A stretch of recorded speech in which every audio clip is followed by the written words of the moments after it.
Sitten otetaan virrat veksi. Noin. Ja vielä varmistus. Siitä noin, ettei tuu näpeillä. Ja täällä on toinen. Jossain tossa.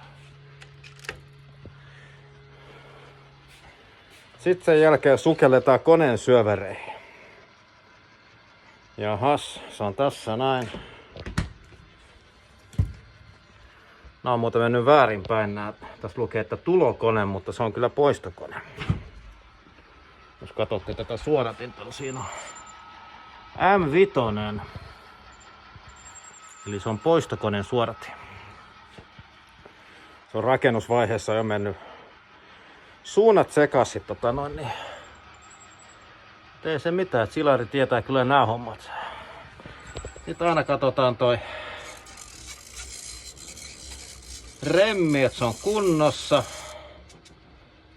Tää on justiinsa vaihdettu, niin pitäisikin olla kunnossa.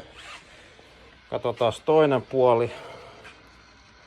Siellä on joku ollut nälkäinen, haukkassut palaa irti siitä.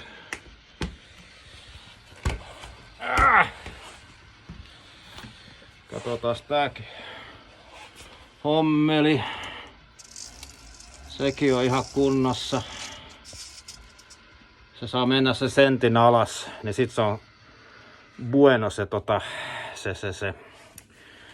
tiukkuus.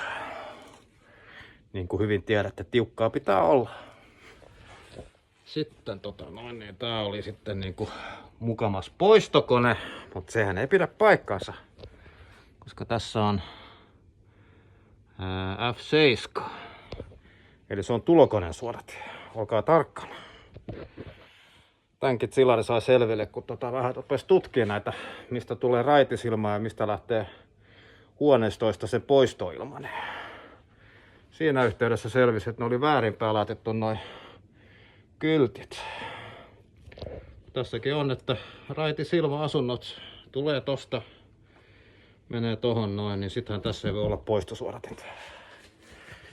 Mut näin, on meillä hienot insinöörit välillä.